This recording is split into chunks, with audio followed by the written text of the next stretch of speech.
Welcome to the PFP podcast. My name is Ian Simons, Content and Capabilities Director at the CII and lead for the PFS Sustainable Financial Advice Panel.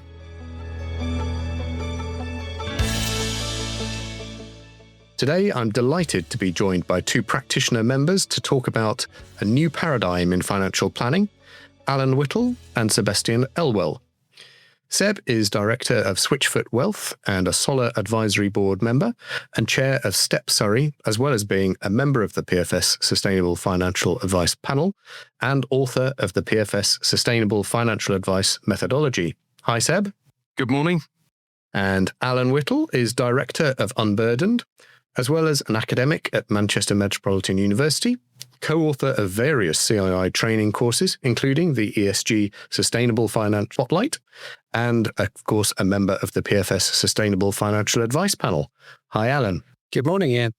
So there's a lot that I'm excited to talk through this morning, not least some exciting new research that you've been doing, Alan. But first, can I ask, Seb, you've been leading in sustainable finance for a long time now, and I wondered if maybe you could give us a positive history of how you first got into that position and how you've evolved into where you are now. Yeah, sure. So I think I've always been aware of sustainability issues. I got a BSc as my undergraduate degree, so I understand the scientific method, and I've always had a sort of a broad interest in a range of things. I've had a subscription to New Scientist since I was a kid. And so that's always been there in the background, but I didn't connect it with my work to begin with. I was a financial advisor doing everything the way that everyone always did it. Until I think when I founded Switchfoot Wealth, when I got that going, I took the decision that actually we needed to default to sustainable investments because that aligned with the way that most of my clients actually thought about it. I think there's FCA research from the Financial Lives Survey, which will quote something like 80% of people expect their money to do good and avoid harms, or I think it might have been 76% in the latest round of that. But consistently, most of our clients do care about sustainability issues. And I felt it increasingly incongruous that we defaulted to traditional investing with sustainability presented as the outlier choice. And so we flipped that to be, well, we default to sustainable and then we present unsustainable or irresponsible investment as the moral outlier choice. And that went down very, very well with our clients. But what that started to highlight over time was an inconsistency in the financial planning process. And so that opened up a can of worms for me, which I think we'll talk about on this podcast today, that sticking sustainable investment solutions on the back of a process that was invented for another purpose revealed some logical inconsistencies. And that kicked off a whole area of interest and research for me. A can of worms, an area of interest, all opportunities and challenges. And this morning, I think we're looking at it as a paradigm shift. So I think that's a perfect place for us to kick off. So if I'm going to come to you, Alan, as I mentioned in the intro, you have a rich academic history to this, as well as a practitioner lens. Which would you say you use primarily on this subject? I've always tried to bring the practitioner and academic together. I think that the practitioner community needs to learn from the academic community, and the academic community needs to learn from practitioners. So I've always tried to bring the two together, whether that's in the work that I'm doing with firms or with the PFS or in my teaching. I've always tried to bring the two together to make the real world come into the academic circle and to bring some of that theory from the academic understanding of sustainability and its relationship with finance into what we do with clients in the real world. Really interesting. It comes back to some of what Seb was touching on earlier as well about the sort of the relationship between what is driving client expectations and needs and some of the stats that might be driving both behaviors as well as the facts or science behind climate change. Some of this is academic in the sense that there are facts and there are data that can be used for it. And some of it is about the skill, the coaching, the planning expertise that helps bring those things together. So perhaps if we can go straight into the detail then. Alan, you've been doing a lot of recent research into this. I wonder if you could give us a bit of an overview of what that research tells us and potentially what we might be able to use it with. As we said, it informs practice as well as then practice informing academia. If you can tell us a bit about what the research is telling us. Absolutely. So I'm going to try very hard not to bore you with 3 years worth of research that I did for my PhD and highlight some of the key areas in that. Otherwise, we'll be here for 6 or 7 hours, and I don't think anyone's got the stamina for that. For me, there were certain questions that I wanted to answer when I was starting out my research. I just spent a year looking at people's motivations for investing in responsible and ethical investments in general and trying to understand that. And so when I went into my research for my thesis, it came with that background of looking at things in a perspective where people are saying, oh, this is important to me. These things are important to me. And we have these areas of importance to each of us.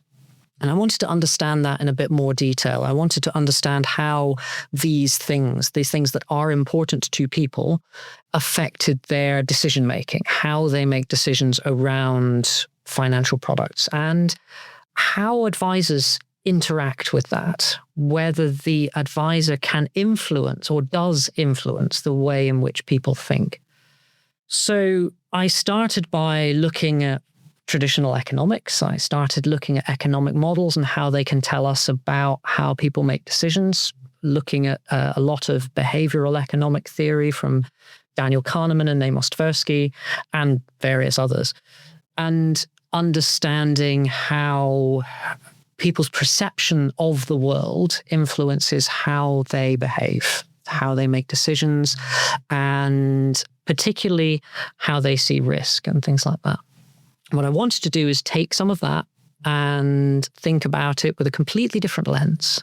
So instead of thinking about it with a financial lens, which is the traditional way of doing it, I decided to apply a non-financial lens to it. So let's look at the non-financial outcomes, the things that people want to get out of investing and their financial lives, which are not measured in pounds and pence, things which are non-financial and non-financial outcomes. And that might be environmental, it might be social, it might be something which is very important to them that doesn't necessarily have a financial value, but has a value to them as an individual. So in the process of uncovering that, I also found that there were two really interesting areas that came out of it. One was the language that we use when we're talking about sustainability and when we talk about financial products and so on. So the influence of language, how advisors and the language that they use, how that can influence the way in which people make decisions, how they think about investing and so on. And what it also uncovered was this fascinating thing that Seb's already hinted at, which is a change in paradigm in the way that we think about sustainability in terms of financial products. So like any scientific theory, we have a paradigm which is in place at any given time. So the paradigm for financial advice, shall we say, was once around product sales and selling a product to a client. Then it moved from that product sales paradigm into a more holistic financial planning approach. So thinking more about the needs of the individual and bringing cash flow modeling into that and making sure that we're thinking about the long-term financial security of an individual or a family. And then what I'm seeing, what the research uncovered, was people like Seb who are trying to change the paradigm again, where we have sustainability at the core of the financial planning process and how that changes our approaches, not just to client interaction, but to the way in which we model the future and the way that we think about risk and the way that we think about sustainability risk in a financial services context. So that's one of the most enjoyable parts of it. I love the language side of the research. I love how we can look at the language that people use and see how they're using that intentionally or otherwise to influence their clients or to help understand their clients. It's what I call shared landscapes of meaning. So we create these shared landscapes of meaning with clients because we're talking about things from our own individual perspectives. So that's one area that I find absolutely fascinating, but also this idea that we are at the point of this emerging paradigm where sustainability becomes the core or integrated into the financial planning process in a way that it wasn't before. So in the same way that Thomas Kuhn talked about the structure of scientific revolutions and the overthrow of the paradigm, we're at that stage where we have this emerging paradigm in financial planning. And that, I hope, will overthrow the existing paradigm that doesn't necessarily have sustainability at the core of the financial planning process. That is fascinating. I love the concept of a shared landscape of meaning. And if I don't know if I take this in the same way that it was intended, but I picture immediately in my mind, obviously a landscape. And on that landscape, you can visualize various things, and you can imagine in the very old fashioned paradigm where I'm coming to a financial advisor to help me choose between various options. And I might come there, then on my horizon, I've got 3 options. I want to do this with my pension. I want to do that with my ISA or whatever. And I'm asking them for their advice on which of those to do. And then turning that into a landscape where it can broaden out the horizon and perhaps have more of a dialogue where you're saying, actually, you have some needs that you might not have been aware of that might not be a product solution, or you might have values that need to be explored further.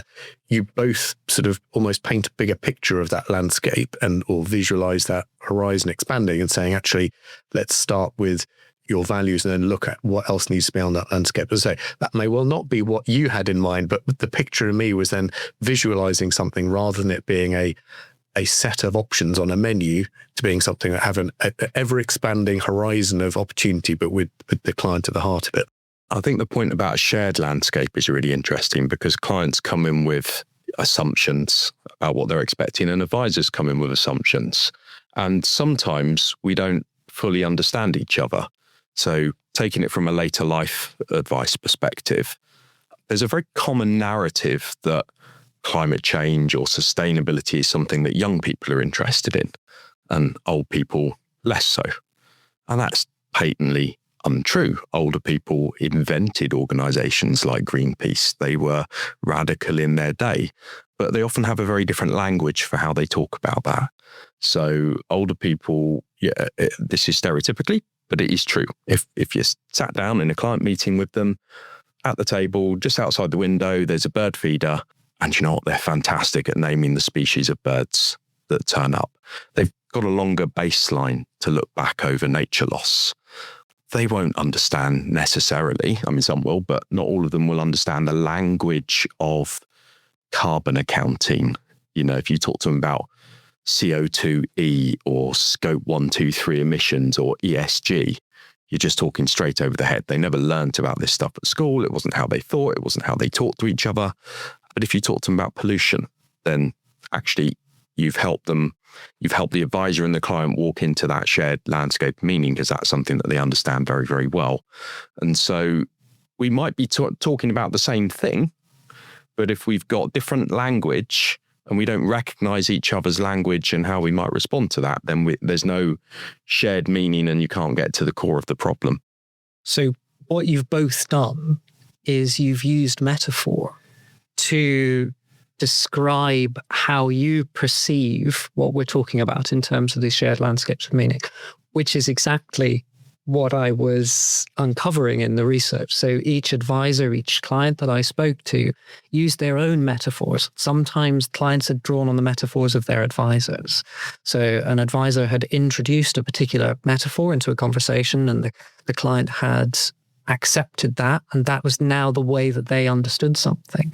So when we are trying to communicate something which is internal, we can use metaphor to try and explain that to somebody else with words that they understand. So Seb, you used the client and the bird feeder. So I'm immediately visualizing the client looking out at the window of the birds and maybe wondering why there aren't as many songbirds as there once were.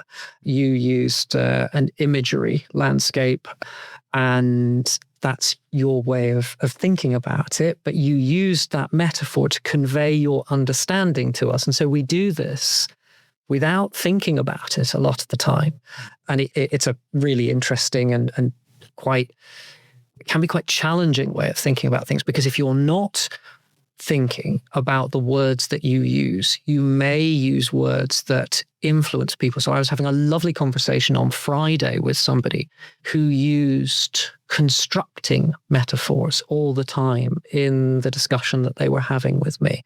One of the ones that we find very regularly in finance, particularly in financial planning, is the use of the journey metaphor. And we're on a journey together, and sometimes financial planners are seen as navigators or they're planning the route for a client on a shared journey together. But some of these metaphors can fall down. They can create expectations and things as well. So we have to be really careful about how we use language, because it can help create that connection between people, but it can also, like I said, set expectations or set an understanding which might not be quite what you want it to be. It might create a dependency on one perspective at that time.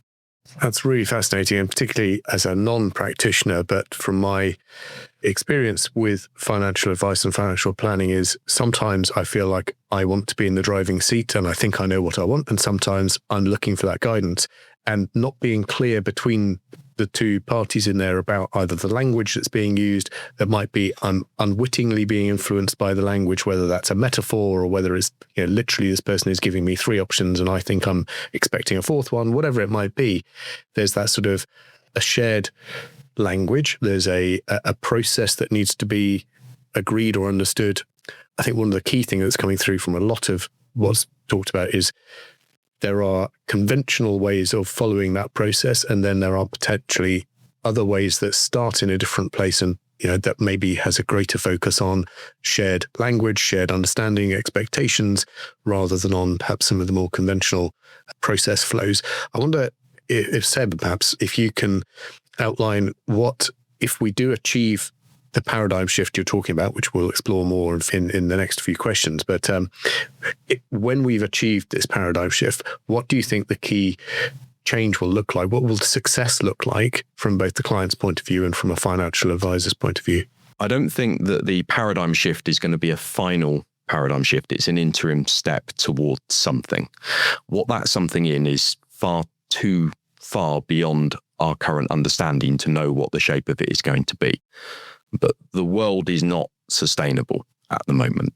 That's very, very clear that we are breaching planetary boundaries. We're also undershooting basic societal requirements in terms of well-being for people.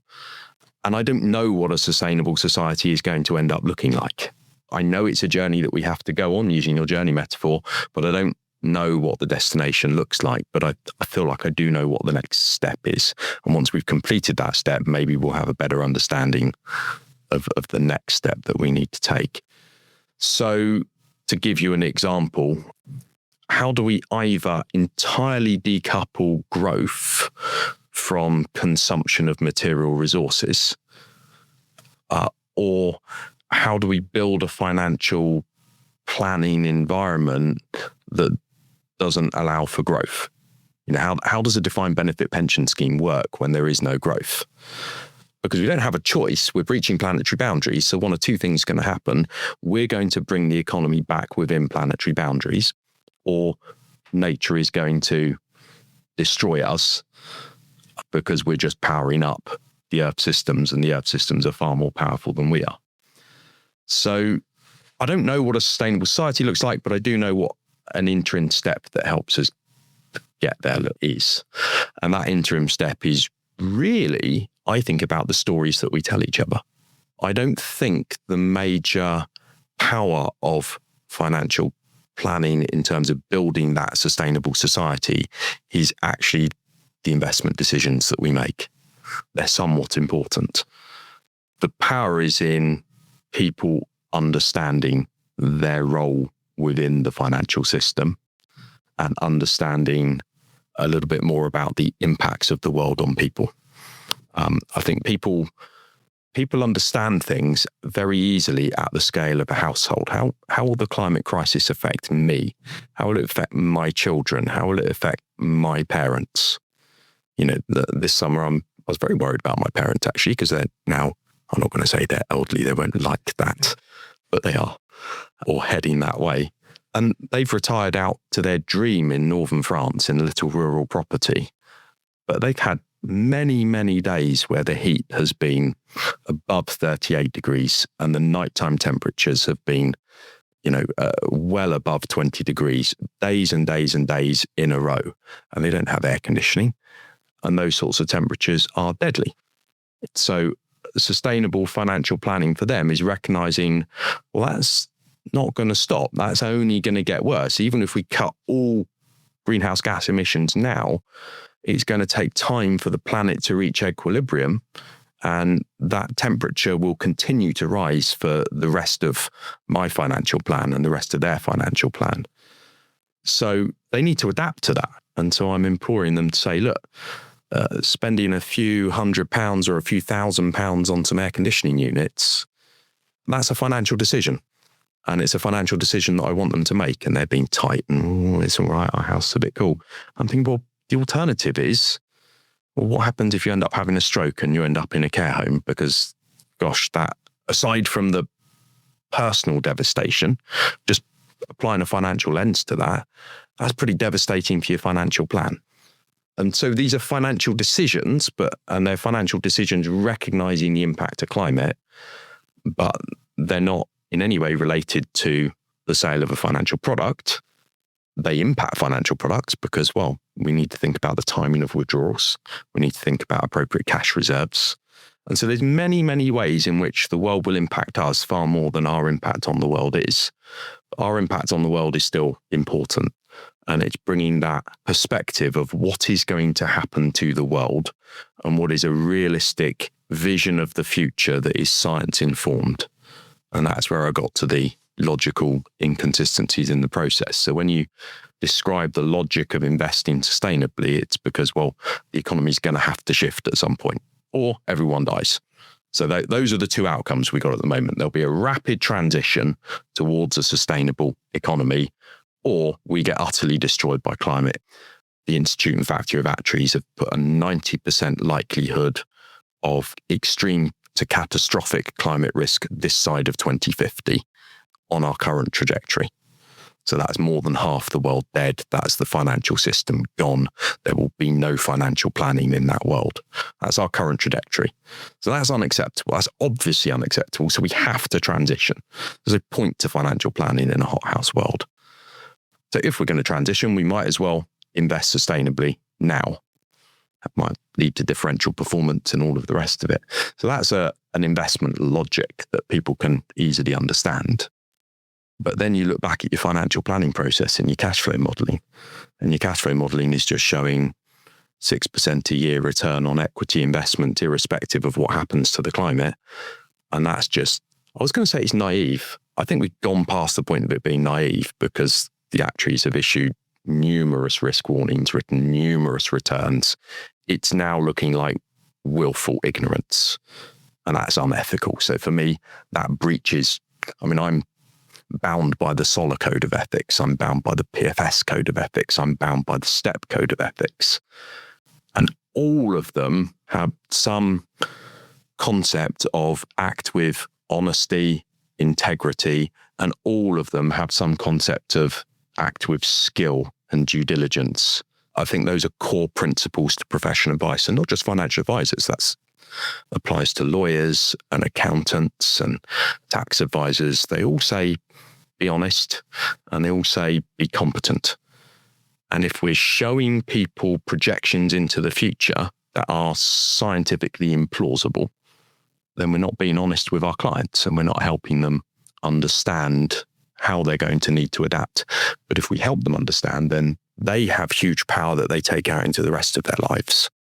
That's really fascinating, particularly the juxtaposition between the sort of human story of your parents and the cold, hard academic research by the IFOA there. That's a report I've read and the numbers sort of stick, but what do they mean to me? Do they feel believable? It's so fundamental that you go, actually, I need some human context to put this in, which is where you need both of those things to come together. So the stories of how will that materialize in my parents' life or whatever. So you go from a world where you're thinking, I'm starting with the numbers and thinking, how might this investment progress over a period of time? And you get, that's one lens, but then you've got the story or the impact of those numbers in how it will be felt by people, and making sure that's something that you're able to engage clients in that conversation on both those levels. So my own feeling is we've been looking at stats and data and evidence and theories, etc., for a long time. That hasn't changed everything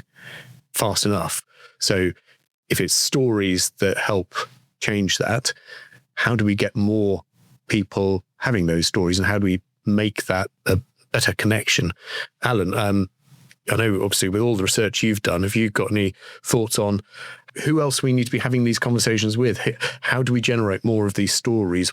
How do they fit within the financial planning process to actually make this shift in a positive way that actually leads to better client outcomes?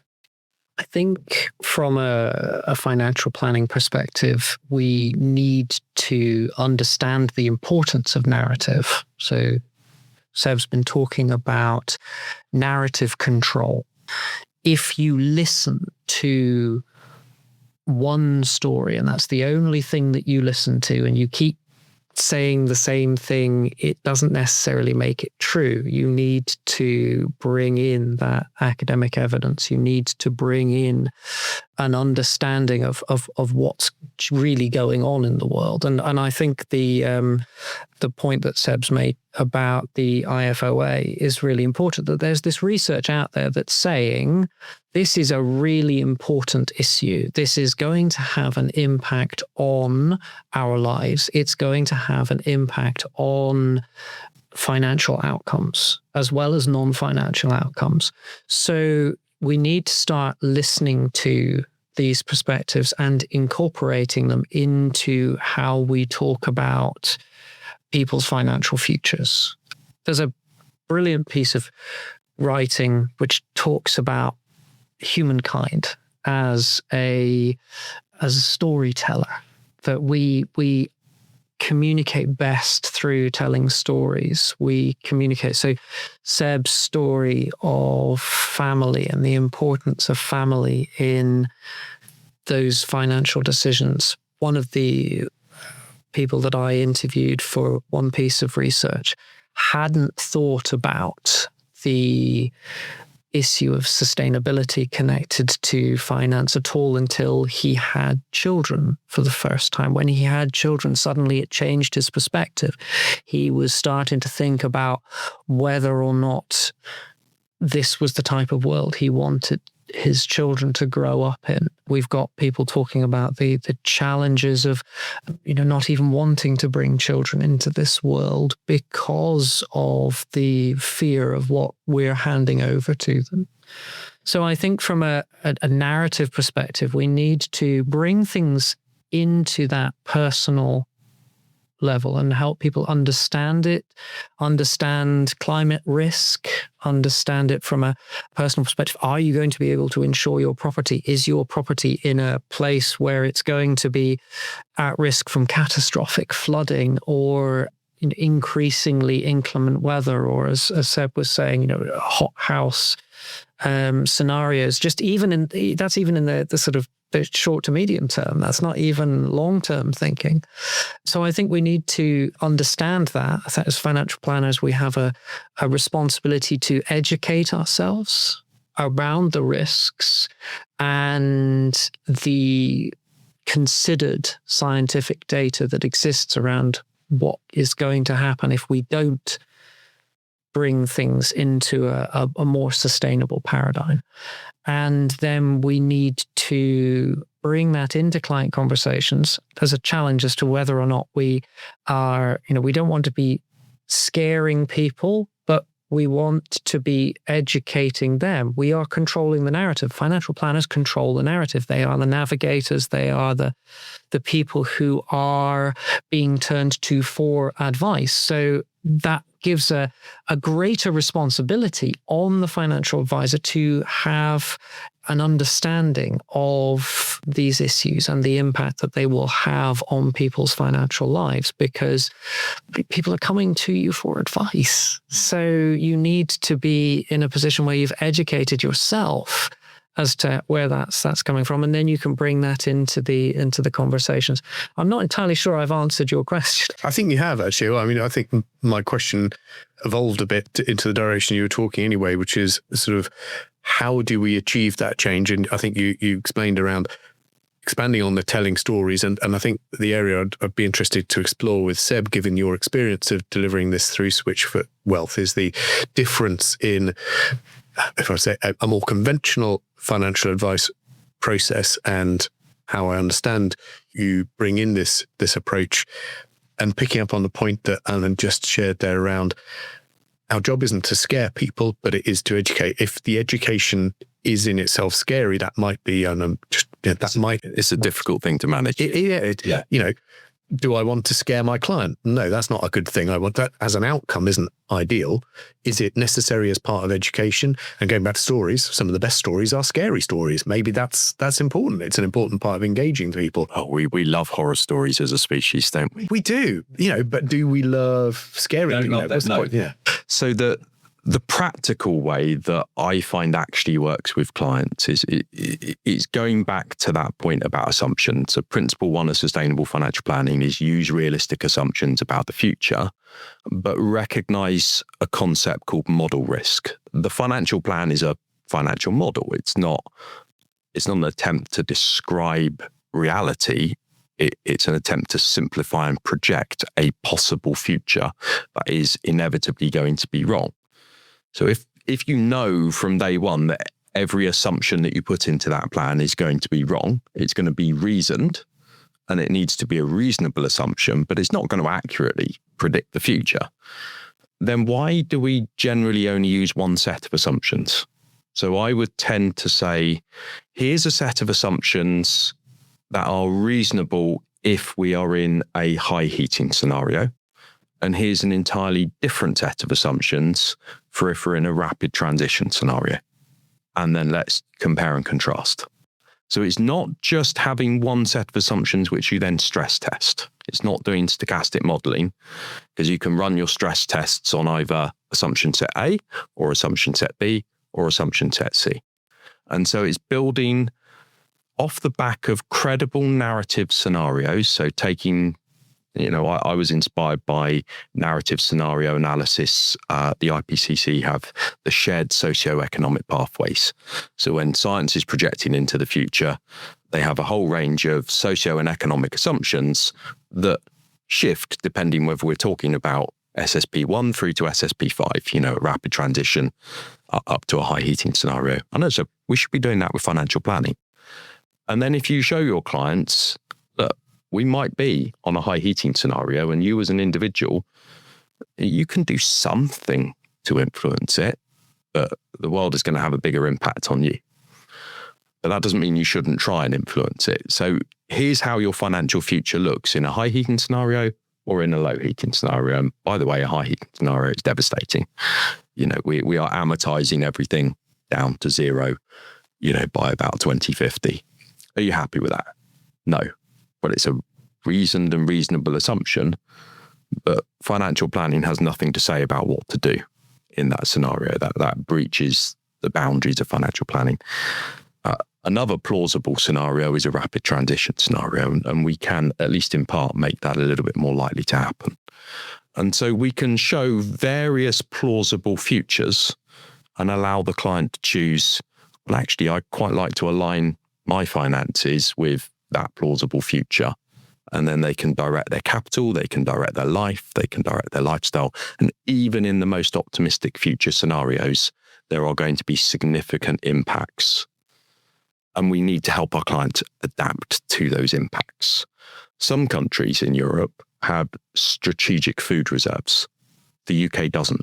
The UK government actually tells people, you should make sure that you have sufficient food to last you a few months in the event of a crisis.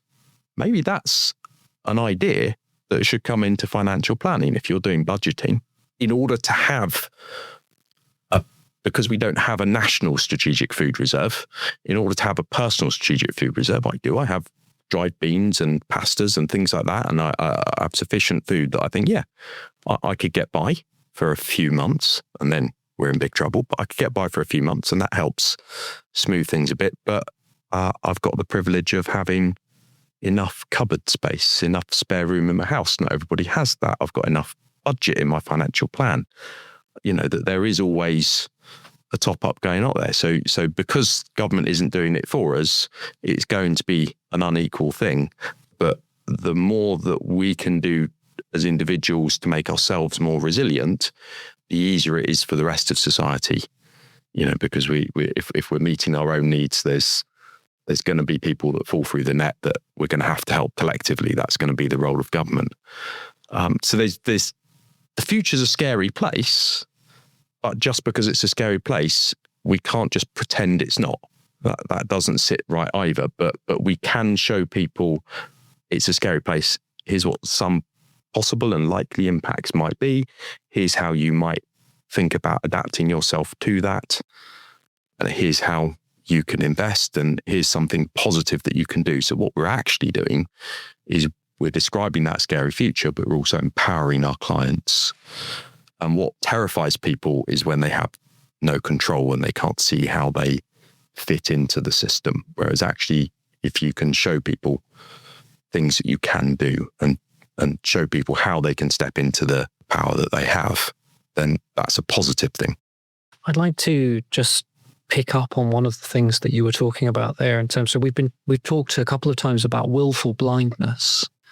And that is something which is very apparent in paradigm shifts. So when you have a substantial paradigm shift, you might find that there are people who simply refuse to acknowledge the reality which has been exposed by new information. The best example of that I can think of is the introduction of plate tectonics. So up until that point, we had different theories around how the Earth was formed. You had expanding Earth theory and things like that. And then somebody came along with a new theory of plate tectonics. And at certain points, universities were teaching both the new paradigm and they were teaching the old paradigm as well, because they didn't know which of those paradigms was going to take place.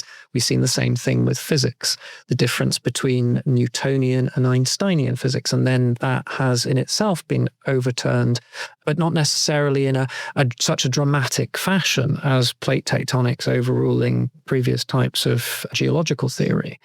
Geology is a great place for looking for paradigm shifts because it's one of those areas where they've discovered something that has fundamentally changed our understanding. So the age of the Earth and things like that has been massively changed. And there are some brilliant examples of how that is a way that one paradigm has eventually overruled the assumptions of the previous paradigm.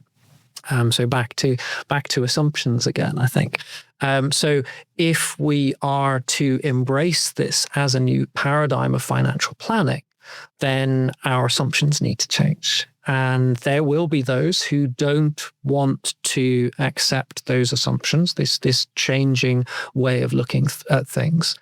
And those that do, then they may have to have there may be friction, going back to the plate tectonics again. There may be friction between those who are embracing that new paradigm and those who are denying its potential to better explain what we should be doing in a financial planning sense. That's really interesting, and particularly makes me wonder what we should, could, must do as a professional body, PFS and CII, to help make that transition. So providing more information, more guidance might convince those who are already convinced of that. So take some of those other paradigm shifts. I'm not an academic, but you look through the history of whether it was evolution and you get waves of different angles coming at it. Is it providing more education, more information that changes perception and increases adoption of that, or normalizes that, it becomes their paradigm? Or is it something else? What else could we do? There's a lot that you do with the CII and the PFS personally, Alan, in terms of providing training materials. Is it more of that? Is it, what is it that we could be doing more of? So you use the word normalizing. So you need to make something the norm. So it is I think there's an obligation on the PFS, CII, to provide the information. There's already information there, but I think it's not the responsibility of the PFS to say you must. It is to provide that education piece that we've been talking about, to provide access to the materials, to encourage the broadening of horizons and understanding, and to look at it and say, if you don't educate yourself on this, even if you choose to take a position which is contrary to this particular paradigm, if you do so without educating yourself, then you may well not be acting in your client's best interests. And I think that's the important thing, is that we can talk about this from a risk perspective, from an insurance risk perspective or something like that. You don't have insurance companies that are saying, yeah, we're not going to insure these businesses because they are at extreme risk from climate, and then going and investing their money with those businesses, because that would be an element of cognitive dissonance in that, which is just mind-blowing. So we need to have that educational role. And I think that's a really important thing, is it's to provide access to the information to allow financial planners to make an informed choice as to how they are going to set up their own assumptions. And if they choose to ignore that, then they choose to ignore that, but they then have to face the consequences, whether that is in terms of their clients turning around in 5 or 10 years' time and saying, why didn't you warn me about this? Or their own conscience in terms of how they have influenced the outcomes that we will see in 10 or 15 years' time. I'd like to say it's worth taking a systemic view and thinking about the financial planning system and thinking about what is our role, or what are our roles within that financial planning system. And, you can think about an individual advisor. What is their role? What is theirs to do in this paradigm shift? You can think about a firm. You can think about us as a profession, the role of professional bodies and regulators. And you can think about enabling support services like technology providers. And we all have different roles in that system. And we also have different levels of agency and power and influence within that system. So it's worth thinking about, well, what is my role? What is within my sphere of concern? What are the things that I worry about? What is within my sphere of influence? And what is within my sphere of control? And depending on your role in the system, you'll have very, very different answers. And so what you should do is, first of all, concentrate on what is within your sphere of control, and then focus attention on what is within your sphere of influence.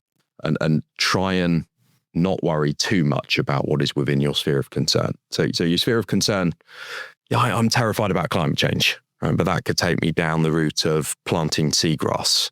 It could take me down the route of putting solar panels on my house. All of these things are great things to do, but within our system, I'm first and foremost a financial planner. So that is directly within my sphere of control, how I do financial planning. What's within my sphere of influence? Well, I can phone up Voyant and Cash Calc and IntelliFlow planning and all of the other cash flow tools and say, do you know what? It is impossible to model multiple assumption sets that take account of climate breakdown within your tool.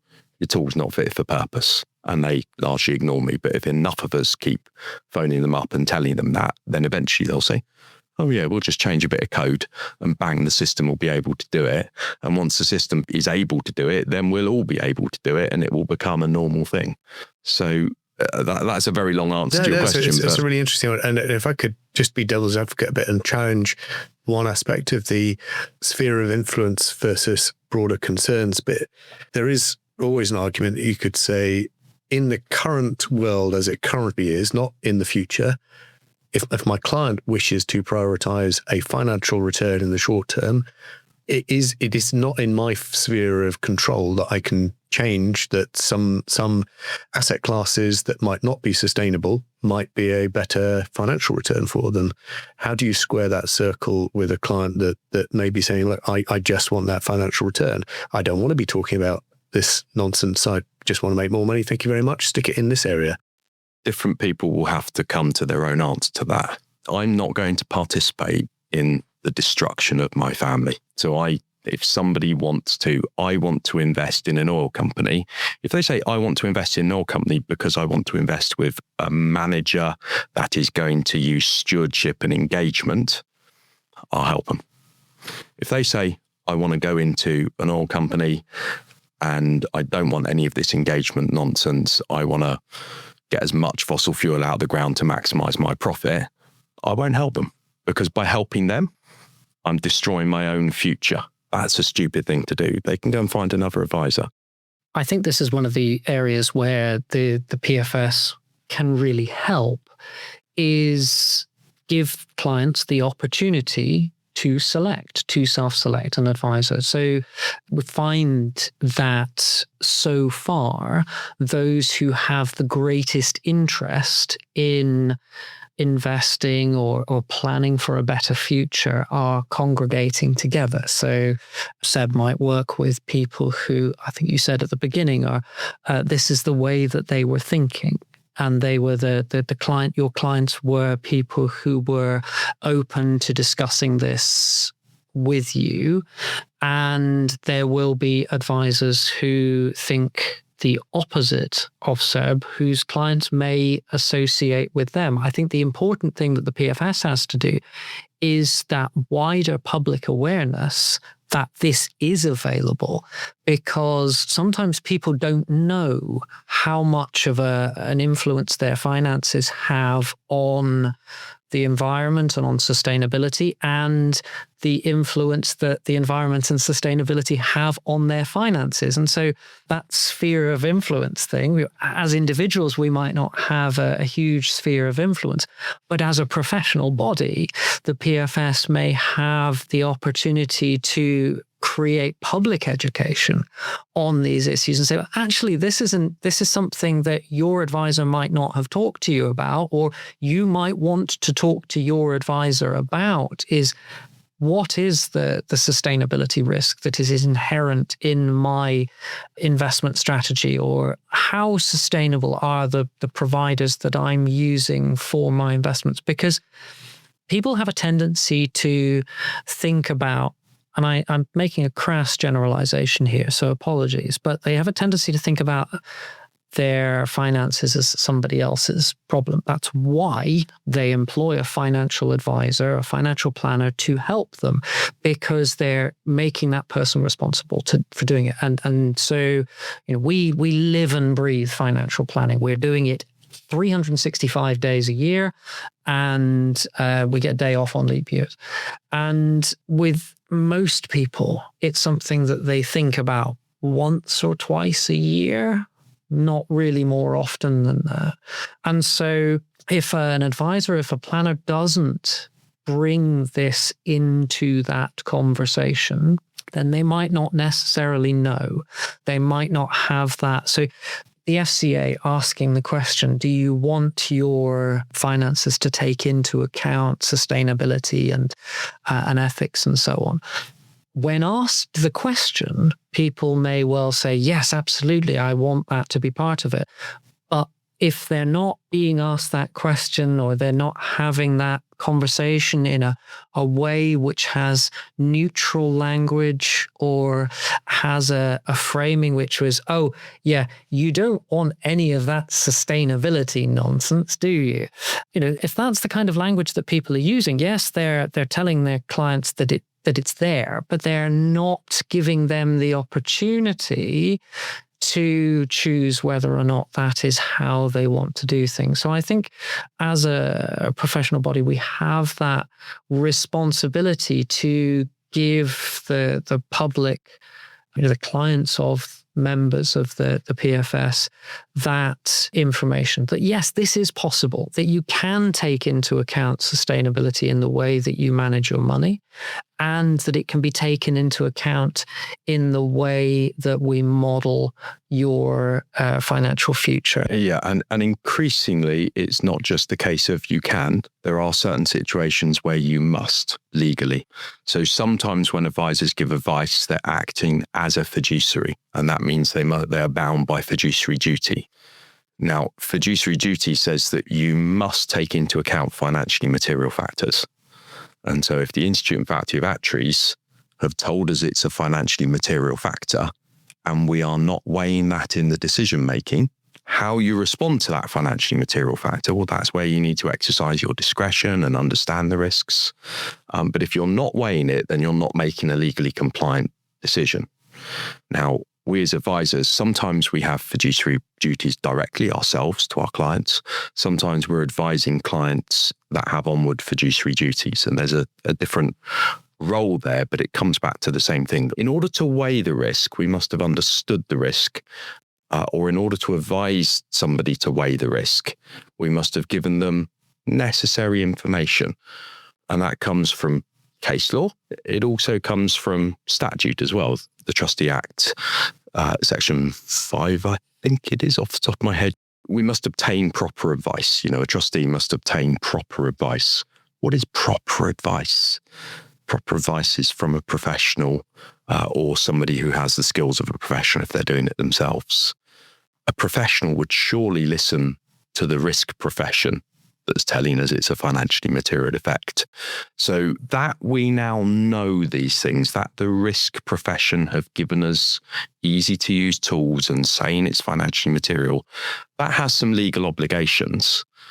Now, at some point, that's going to get tested through the courts. And that's going to be part of the paradigm shift. So that's very focused on investment and fiduciary duty. But that will feed back into, because if you're weighing these risks from an investment perspective, and you're describing on our current trajectory, severe extreme climate risk by 2050, that highlights the logical flaw in your financial plan if that's not built into the assumptions. So I think the legal shift will be quite important in moving and shifting the paradigm in financial planning. So we might as well try and get ahead of the game. And if nothing else, that's got to be a key function of the PFS and CIIs to support members through that shift and avoid it becoming a legal problem, and actually be something where we're supported through it and that we can impact our clients to get better outcomes from it. Well, we've run out of time, but we could carry on talking about this for some hours, or I'm looking forward to spending some hours reading your full research, which you sent me a while back, and I have started reading it, but it is not a short bedtime read, so I'm making time for it. So thank you both very much for your time today and your insights, as well as your ongoing input to leading the profession's approach on sustainability. And for our listeners, we've talked about a number of different places you can go for more on this, but if I can recommend a starting point would be the PFS Sustainability Hub, which you can find at the snappy URL of thepfs.org/ About Us, that's about-us/initiatives/sustainable-finance. I say that with a smirk on my face. This is not a snappy one. I will have it written on the show notes. So do look out for the Sustainability Hub, where we will be posting links to various insights, guidance, and other support materials. But thank you again very much for your time, both today, Alan. Thank you very much, Ian. And Seb. Thank you for having me along. Thank you. Thank you for listening to this episode of the PFP podcast. You can find useful links and related articles in the show notes, as well as further podcasts. Please like, review, and subscribe. Until next time, goodbye.